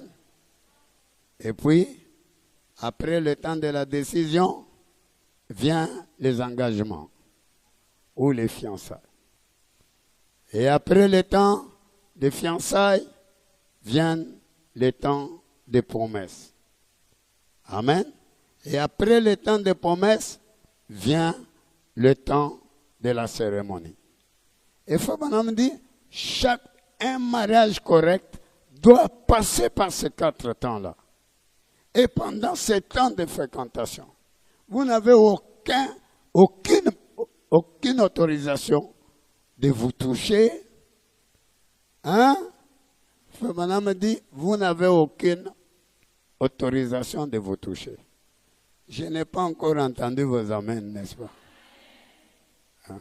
Je crois que la note n'est pas très forte. C'est pour vous informer. C'est pour vous protéger. On ne protège pas avec les paroles de faiblesse. Frère Branham dit, nos enfants sont tombés à cause des chairs faibles. Mais alors, c'est ce que je vous dis. Amen. On n'avait aucun droit. Non, vous voyez, quand j'ai fait la promesse, hein, c'est votre promesse qui vous marie. Oui, la promesse vous marie. Pas dans le sens où hein, vous entrez dans la maison, vous faites des choses fausses, alors ça, ce n'est pas la promesse, ne doit pas vous marier de cette manière-là. Vous êtes en train d'imiter le monde. Vous êtes en train d'imiter les choses qui sont dans le monde. S'il vous plaît, mes enfants, s'il vous plaît, mes enfants, Feu Branham me dit, Amen, n'imitez pas les choses qui sont dans des journaux de sexe. Dans ces journées de pornographie, on les vend partout maintenant. Vous voyez? Vous voyez qu'une fille est enfermée dans la maison en train de chatter. Quand elle chatte là, elle appelle les pornographies sur Internet. Et vous trouvez une fille, parce que vraiment, pardonnez-moi d'en parler comme ça. Parce que je vois ça à Lubumbashi. Hein? Une fille qui s'affiche sur Internet, ce n'est pas une bonne fille. Hein? Qu'est-ce que vous avez à vous afficher sur Internet? Donc, sur le Facebook, hein, vous écrivez à un garçon qui est en Chine, il est votre ami, vous parlez les Chinois. Les Chinois, avec leur, je ne sais pas comment, ils ne connaissent pas Dieu. Ce sont des païens tout à fait. Et vous écrivez à ces Chinois-là, après, vous trouvez un mariage sur Internet. Maman, je ne sais pas si ça se trouve ici chez vous. Chez nous, à Lubumbashi, c'est tout plein. Donc, un mariage sur Internet. Non, quelqu'un est en Afrique du Sud, il m'a choisi, voilà, et alors vous commencez à écrire, après vous allez l'amener, je ne sais pas, un jour il viendra chez le pasteur. Moi, j'appelle ce mariage un mariage faux. C'est un faux mariage. Un vrai mariage doit passer par le temps que le prophète a dit. Amen. Quelqu'un vient vous demander, il se décide, vous vous décidez. Alors, après la décision vient l'engagement. Vous continuez à vous engager. Vous voyez qu'il vous aime. Est-ce que vous dites, vous pouvez dire amen à ça? Vous ne soyez pas distrait. Hein? Il commence à vous influencer avec des cadeaux, avec de l'argent. Un mauvais monsieur. Le jour quand vous serez dans sa maison, il ne va pas vous donner cet argent-là. Il va aller ailleurs. Il va chercher une autre femme. Feu Branham me dit, d'ailleurs, pendant que vous vous fréquentez là, il a déjà une autre. Dans la même église. Non, ça, des choses comme ça. Non. Nous aimons livrer des gens comme ça à Satan. Ce ne sont pas des chrétiens. Les gens ont vu que chez les Branham, il y a des jolies filles. Alors, non, il est chrétien. Non. Ah, il va chez le pasteur Salem. Il n'a jamais été chez le pasteur Salem. Mais pour tromper le pasteur Léonard, non, il va chez le pasteur Diok. Le pasteur Diok ne l'a jamais vu. Le pasteur Léonard ne l'a jamais vu. Non, c'est un homme ramassé. À un moment donné, quand le pasteur est dans son bureau, on va le baptiser. Et mon Dieu, ça c'est très, très, très, très malheureux. Est-ce que vous dites Amen à ça, n'est-ce pas? Nous sommes très opposés au mariage sur Internet. Nous sommes très opposés au Facebook. Nous sommes très opposés au Twitter. Nous sommes très opposés aux histoires sur le WhatsApp. Comme je vous disais là, j'ai lu mes dernières citations et puis je vais arrêter. Comme je vous disais là, le pasteur Lengo, lui, il disait qu'il avait arraché à tous les enfants des téléphones. Moi, personnellement, je lui disais non, pasteur. Parce que ici, nous sommes dans des grandes villes. Quelque chose peut exploser, hein, parce que nous sommes dans des villes vraiment militarisées. Alors, si l'enfant est quelque part, il peut vous dire par téléphone et vous pouvez le récupérer. C'est pourquoi moi, je n'aime pas arracher des téléphones. Mais j'aime qu'il n'y ait rien de faux dans les téléphones. Parce que j'aime aussi faire surprise comme le pasteur Lengo. Allez, je récupère tous les téléphones à un moment donné. On commence à lire là-dedans. On commence à lire là-dedans. Quelqu'un est venu dans votre maison pour étudier. Qu'est-ce qu'il a à poster avec vous au téléphone? Laissez-moi lire quelques temps de mariage. Est-ce que vous avez compris ce que j'ai dit là? Qui a compris? Nous ne croyons pas dans des femmes qui vont dans le mariage qui ne sont pas vierges. J'aime que vous disiez Amen à ça. Oui. Et chez nous, à Lubumbashi, j'ai lu ça dans le message de Fobaram.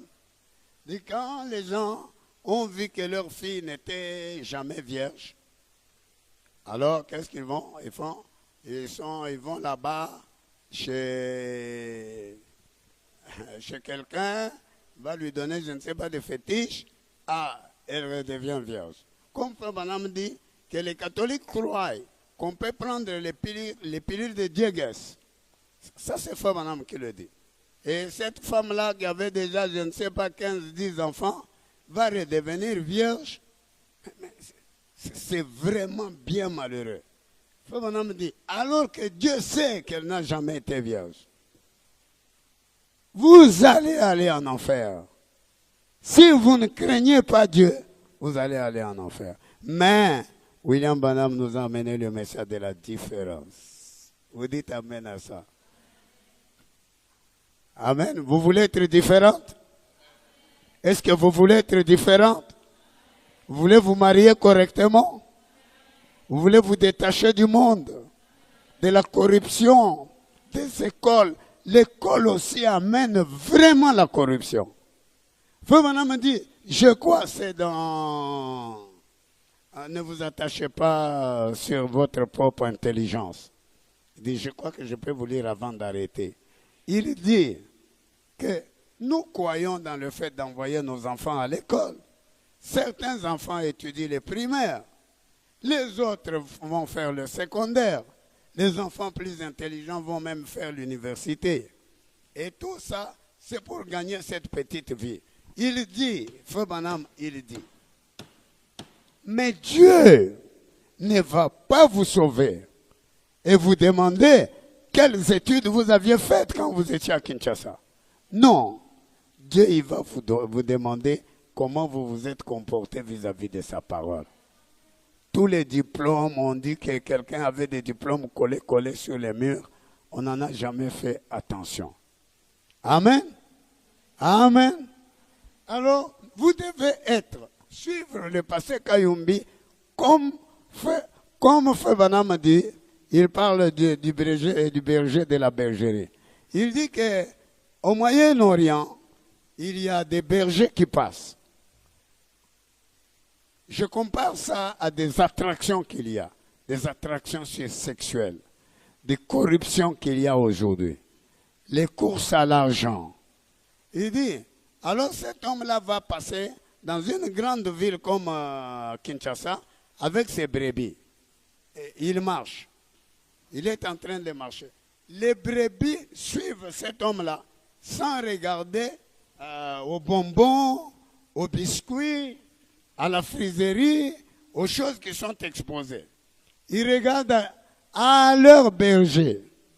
Est-ce que vous êtes prêts à regarder à votre berger? Sans regarder à la corruption. Amen. Sans regarder à l'Internet. Amen. Sans regarder à tous ces enfants corrompus. Alors, le mariage a 4 temps. Le premier temps, c'est la décision ou le choix. Le deuxième temps, c'est la cour ou la fréquentation. Le troisième temps, ce sont les fiançailles. Et le quatrième temps, c'est la cérémonie. Je reviens pour insister. Nous devons vous préparer. Vous allez vous retrouver, vous avez déjà perdu la virginité, dans l'église. Mais ça ne doit pas se faire comme ça. Dans l'église, ça ne doit pas se faire. Vous allez au mariage, vous vous retrouvez enceinte, dans la cérémonie, vous trompez les gens. Non, je vais revenir, j'irai à Paris au mois de mars pour un peu voir le frère là. Comment il nous a trompés comme ça? Amen. Mais c'est pour aussi que quand vous vous marierez, hein? Amen. Amen. Maman Mwambombo est là, c'est votre mère. Elle doit vous dire, quand vous devenez la femme de quelqu'un, les amis de votre mari ne sont pas vos maris. Est-ce que vous dites amen à ça, n'est-ce pas? Les enfants qui vivent dans cette maison-là, les garçons, peut-être nous comme nous sommes des pasteurs ici, les autres personnes qui vivent dans notre maison ne sont pas beaucoup nos enfants sont déjà partis. Alors vous venez, vous êtes une fille. L'autre vient et il est un garçon. Les gens qui sont dans cette maison-là, ou même vos frères là, ou même vos sœurs là, ne sont pas vos maris. J'aime entendre vos amens. Avant que je donne le micro au pasteur, j'aime entendre vos amens. Dans une maison, il y a des gens qui n'ont pas d'habitude. C'est son oncle qui est son mari. Non, nous devons sortir des coutumes. Il y a de ces coutumes-là où les gens ne se respectent pas. Quelqu'un ne respecte pas la fille de sa soeur. Quelqu'un ne respecte pas l'enfant de son grand frère. C'est sa femme. Non, mais ça ne se fait pas. Ce sont des souillures. Tous ces grands hommes sont comme ça. Toutes ces grandes maisons que vous voyez sont remplies de souillures, des incestes, des choses qu'on ne peut pas réparer. Ils vont mourir avec ces choses-là. Les femmes vont mourir avec ces choses-là. Mais vous, il faut vous repentir. Quand vous devenez la femme de quelqu'un, comme je disais, la mère est là. C'est votre mère. Elle doit vous dire, écoutez ma fille, quand tu es mariée, c'est fini avec les autres personnes. Même avant ça, tu dois être sérieuse. Je pense que vous allez dire amen à ça. Frère Branham me dit, une femme de quelqu'un ne peut pas cligner de l'œil à quelqu'un. Même pas faire un petit signe comme ça. C'est ce qu'il dit dans Dieu de cet âge mauvais. Amen.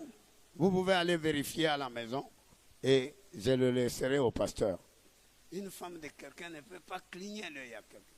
Tous ces enfants que nous marions ne sont pas sérieuses maintenant. Les amis de leur mari sont devenus je ne sais pas quoi. Ça ne doit pas se faire.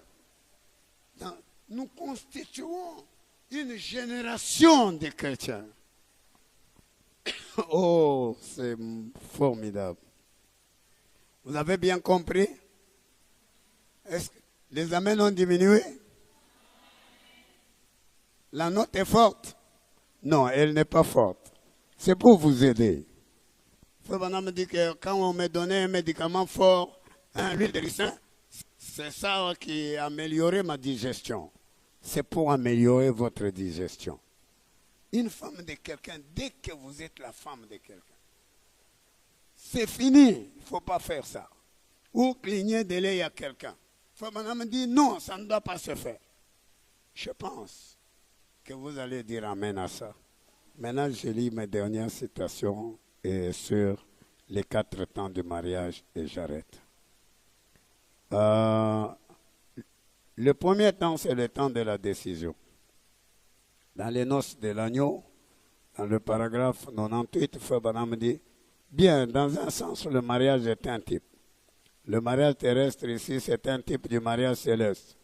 Maintenant, examinons cela juste pour quelques instants. Pour reprendre cela un instant. La première chose qu'il y a, c'est qu'il faut prendre une décision. Vous avez compris? Il doit se décider. Quelqu'un qui ne se décide pas, non, vous n'avez rien à voir avec lui. Quelqu'un qui traînaille, hein, il est là, ah. Non. Il se décide et vous allez chez le pasteur et vous commencez, il dote, pas de dot qui traînent là-bas, 5 ans, 6 ans, 7 ans. À Lubumbashi, il y a des fréquentations. Mais dans 7 ans, vous devriez déjà avoir 10 enfants. Et vous êtes là en train de tournoyer avec un monsieur qui ne se décide pas. Il faut l'abandonner. La première chose qu'il y a, c'est qu'il faut prendre une décision. La première chose que l'on fait dans un mariage naturel, c'est une décision que l'on prend. La jeune fille doit décider si oui ou non elle accepte ce jeune homme. Et le jeune homme, si oui ou non, il accepte la jeune fille. Et il faut qu'une décision soit prise. Et vous devez la prendre. Elle doit être la seule femme au monde que vous aimez, que vous voulez prendre. Amen. Elle doit être la seule femme au monde que vous aimez. Il doit être le seul homme. Si ce n'est pas le cas, alors vous avez pris une mauvaise décision. Vous avez compris ce que c'est que la décision? C'est le premier temps dans le mariage. Amen. Et puis après vient l'engagement. Et vous devez vous engager vis-à-vis de cet homme. Et cet homme doit s'engager vis-à-vis de vous. Et après, alors, vous allez passer au vœu. Qu'est-ce que c'est le vœu? C'est-à-dire, chérie, si vous voulez me prendre, alors je serai fidèle. Je serai loyal et fidèle.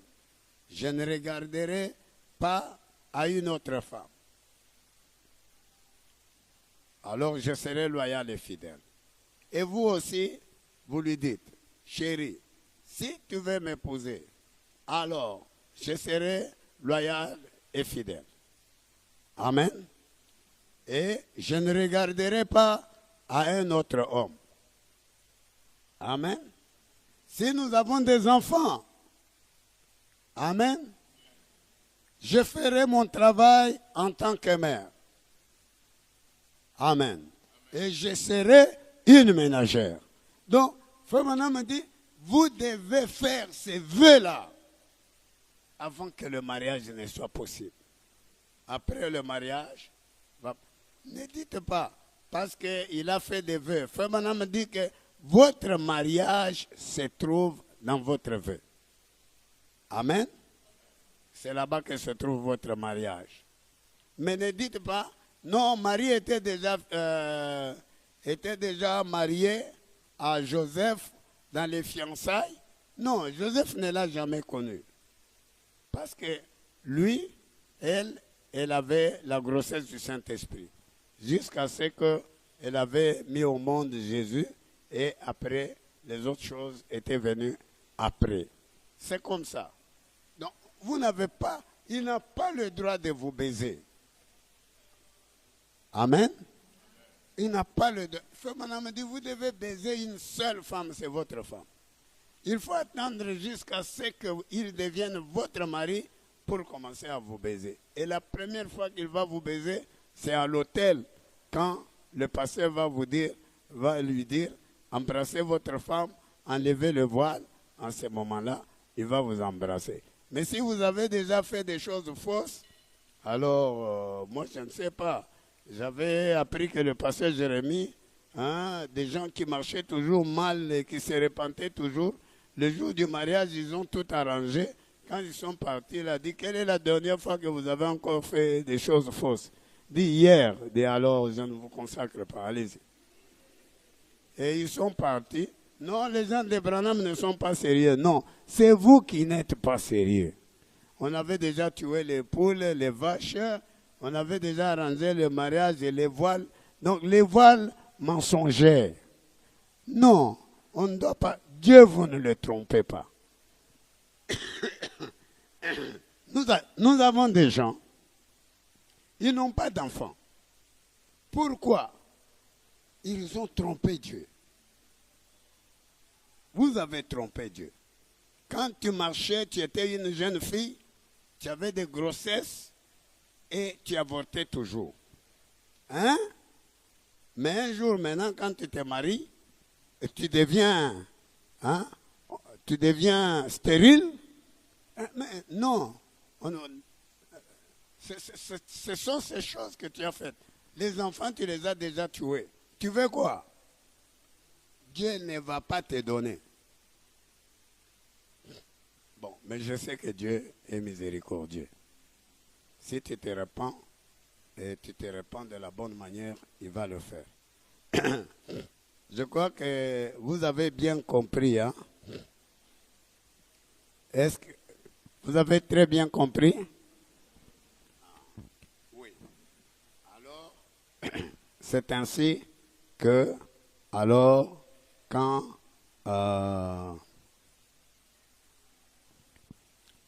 c'est ainsi que, alors vous, donc, l'autre étape, la décision, l'engagement, et puis après, on va faire la cérémonie. Écoutez, Frère Branham dit, dans le lieu d'adoration que Dieu a pourvu, notez ça.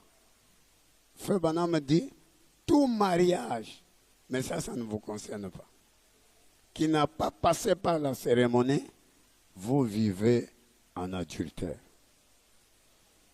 C'est ce que le prophète a dit. Et nous tenons ça pour vrai. Parce que là où nous sommes là, c'est pour faire respecter ce que le prophète a dit. C'est comme Moïse disait, il faut prendre ces lois. Il faut les répéter à vos enfants, aux enfants de vos enfants. En parler dans vos maisons, en parler dans l'église, pour que les gens soient avertis et qu'ils ne puissent pas jouer avec l'Éternel, le Dieu de William Branham. Alors laissez-moi lire. L'autre temps, c'est la fréquentation. Je crois que j'ai déjà dit quelque chose. Donc, pour la fréquentation, alors, Amen.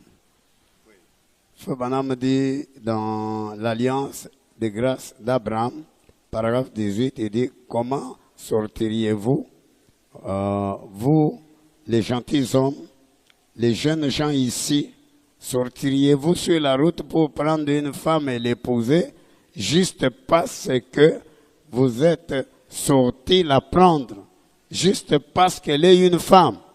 Je n'ai pas beaucoup d'estime pour votre conception. Je suis sûr, mais voyez-vous, il vous faut d'abord connaître quelque chose au sujet d'elle. Vous dites amen à ça, n'est-ce pas? Hein? Parfois on se marie. Non, il vient de l'Angola. Ah, le pasteur, il accepte déjà. Non, je sais que Léo ne peut pas faire ça. Léo vous vérifie toujours. Mais il y a de ces pasteurs-là. Non, je viens de la Belgique. L'argent est là. Donc, dans 3 jours, il a vite fait de prendre la femme et de partir avec. Ça, ce n'est pas le message de William Branham. J'ai l'expérience que les gens de l'Angola sont venus me prendre des filles là-bas, partis en Angola et ils les ont retournées. Donc, un mariage, il faut d'abord connaître la personne. Son père, c'est qui? Sa mère, c'est qui? Lui, il habite où? Il fait quoi? On doit le connaître. Non, le pasteur prend du temps. Non, non. On doit connaître la personne. Est-ce que vous dites amen à ça, n'est-ce pas? Oui. J'aime ce que Dick fait. Dick, vous lui racontez tout ce que vous avez fait avant de vous marier. Vous n'allez pas là, Dick vous prend comme ça, il vous amène à la chair, il vous marie. Non, non. Oui, ça va passer, je termine. Alors, je crois que vous avez bien compris ce que j'ai dit. Alors, Fabanam dit, je ne respecte pas un homme comme ça. Il faut d'abord connaître quelque chose au sujet d'elle. On doit bien vous connaître. C'est une fille de quelle qualité? Elle est comment? Elle vit comment? Elle répond comment à ses parents? Elle est comment à l'école? Donc, un homme qui veut se marier doit vous suivre de loin et de près avant de se prononcer. D'où elle est venue, son caractère. Il en est de même pour une femme en ce qui concerne son mari. La même. Vous devez penser à ces choses-là parce que c'est votre compagnie de la vie. Amen. Toute votre vie est là. Amen. Et il ne faut pas vous connaître pendant le temps de la fréquentation. Ça sont des saletés. Frère Branham dit les gens font des choses qu'ils copient dans les livres de sexe. Et puis après, voilà. Et ils sont là, une maison remplie de saletés. Une femme que vous avez prise vous-même. Lui, il vous a prise vous-même. On va vous la donner comment? On va encore vous la donner comment? Nous ne pouvons pas donner à quelqu'un une femme comme ça. Et puis, en matière de fiançailles, moi je pense, ensuite la chose suivante, c'est faire des promesses. Et il faut qu'on se fasse des promesses l'un à l'autre, disant, chérie, si tu m'épouses, je promets d'être loyal et fidèle. Je crois que j'avais déjà dit cela. Et puis après, vient les cérémonies. Et en ce moment-là, vous pouvez vous marier. Nous ne pouvons peut-être pas dire plus, mais je crois que j'ai dit un petit quelque chose qui pourra vous aider. Alors, nous devons mettre en vous. Frère Branham dit, nos enfants là. Vous pouvez vous marier, d'accord. Nous pouvons vous enseigner tout ce que nous vous enseignons ici, d'accord. Nous pouvons tout faire, d'accord. Mais la chose la plus importante, c'est la vie éternelle. Amen. Frère Branham dit que Dieu a donné à l'homme la vie éternelle. Et la deuxième chose qu'il lui donne, c'est quoi? C'est la femme. Donc, vous n'étiez pas venu ici pour qu'on vous mette dans le mariage. Non, vous entrez dans le mariage parce qu'on a encore un peu de temps. Alors, vous pouvez vous marier. On ne peut pas vous empêcher de vous marier, mais ce qui est vrai, c'est que, alors, donc, mais nous sommes venus pour aller dans la vie éternelle. Vous devez avoir le Saint-Esprit. Frère Branham dit, nos enfants doivent avoir le Saint-Esprit de la manière dont nous l'avons eu nous-mêmes.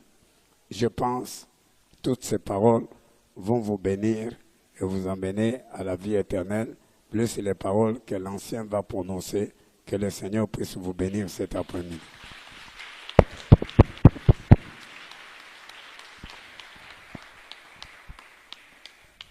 Merci beaucoup, pasteur. Alors, je m'arrête un peu par ici et je crois que ce sont des petits mots que j'avais adressés à nos enfants.